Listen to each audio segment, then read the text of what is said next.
So we move on. We've got the 1864 election, and so who was Lincoln's opponent in 1864? McClellan. McClellan, George McClellan, Little Mac. I got to read some of these notes because it's too rich not to. One of his mottos was, this is from Chester Barnard, not Kenneth Barnard. Dr. Trommel here did some of the research as a graduate student with a fellow Kenneth Barnard at Boston University. Boston University. I have the book here. It is the book on, it's called Lincoln and the Music of the Civil War. And I was looking through that one day and I came across the McClellan motto. McClellan for president, white men for husbands. Say what? So on and on, you know. It must have been interesting times to live.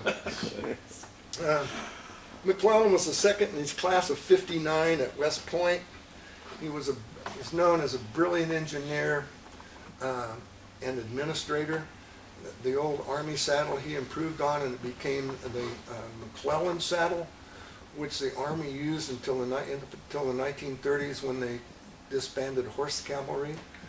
When we lived on a farm in Illinois, we had some Army saddles. They were the most dreadful things to ride on more than 15 minutes.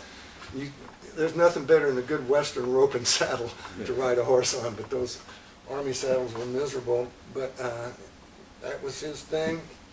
He and Lincoln knew one another from Illinois. Lincoln was the Illinois Central Railroad's attorney, and McClellan, I've read two things. He was the chief engineer, mechanical engineer, and that he was the general superintendent of the Illinois Central Railroad, so he's probably both somewhere along the line.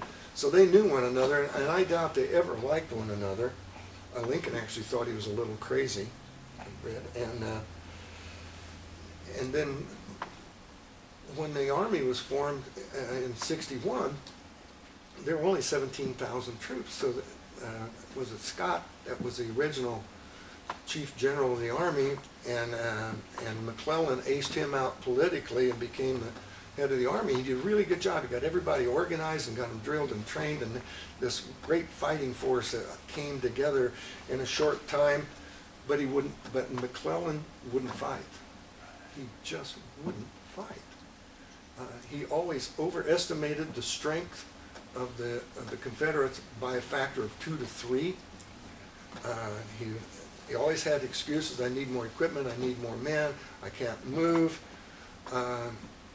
And so Lincoln demoted him from head of the Army, all armies, back to just the head of the Army of the Potomac. And then things got in disarray again would be Hooker and Burnside and some of those guys, right? So he called McClellan back and made him head of all the armies again. McClellan wouldn't fight. We got him organized again. And I think it was at Antietam. They had the big battle, and they drove the Confederates back across the Antietam Creek into Sharpsburg. And instead of going after him, McClellan stopped and gave the Confederates a chance to get away. And Lincoln wrote to him, and he said, McClellan has the slows. And he wrote to him and said, go, charge, go, close on the enemy. And McClellan said, oh, can't do it right now. My horses are fatigued and tongue sore. From the bits. So he said, from the bits. And Lincoln wrote to him and said, what have your horses been doing since Antietam to make them fatigued and tongue sore? If you're not using the Army, I should like to borrow it.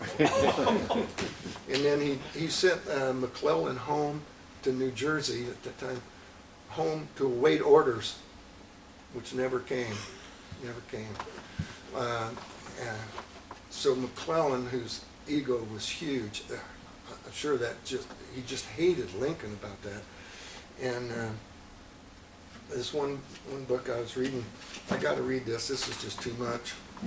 So, yeah, Lincoln thought McClellan a little crazy, and there were those in the cabinet who believed that McClellan was actually a traitor because he was not necessarily against slavery, so pro-slavery in a way. And so I read this. McClellan suffered from paranoia, which made him to see enemies everywhere and made him quarrelsome, mistrustful, secretive, harshly judgmental, rigid, and self-righteous. In addition, he was envious, arrogant, and grandiose Narcissus. As I say, that's his good points. Could have won the war, but didn't. So, could have won more early on, I believe. So this is called Our Mac Shall March to Washington. And it's a shot at Lincoln for being a jokester, because Lincoln always told stories. And on several occasions, people said, "I'm sorry, Mr. President, I'm not here to hear your stories." And Lincoln would say, "If I can't tell these stories, I'll die." So, this is McClellan is the people's choice this fall, this fall. We'll aid him with our boats and boys this fall, until we put our hero through and send old Abe to Ballyhoo. For we'll all feel gay when we send the Joker home. For we'll all feel gay when we send the Joker home. Our Mac shall march to Washington this fall, but not by way of Old Bull Run this fall. For that you know was old Abe's route, and like it boys is well played out. And we'll all feel gay when we place the Joker home. And we'll all feel gay when we place the Joker home. Yes, Abram boys is quite played out this fall, but that there's not the slightest doubt this fall. He run the Navy to the ground where he said he'd drive the rebel hound. And we'll all feel gay when we place him joking home.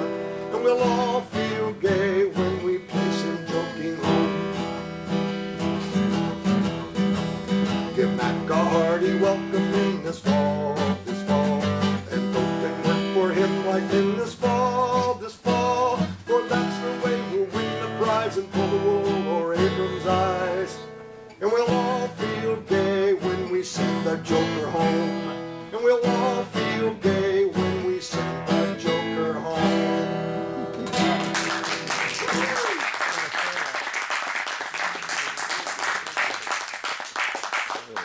See if I get this story right, but one of the jokes of Lincoln is that he got on his mule one time, and somebody told him there was a new man in the county that was uglier than he was. So he throws his shotgun on his mule and he rides out, and this guy's pilot says, "Can I help you, sir?" Lincoln said, "Yeah, you got 5 minutes to make peace with your maker." I said, "That's unusual, sir. Why is that?" And he said, "Well, I was told that there's a man uglier than me in the county, and I took a solemn oath that if there's anyone uglier than me, I was going to shoot him." So, make peace with your maker. The guy said, "I'm uglier than you. Shoot away."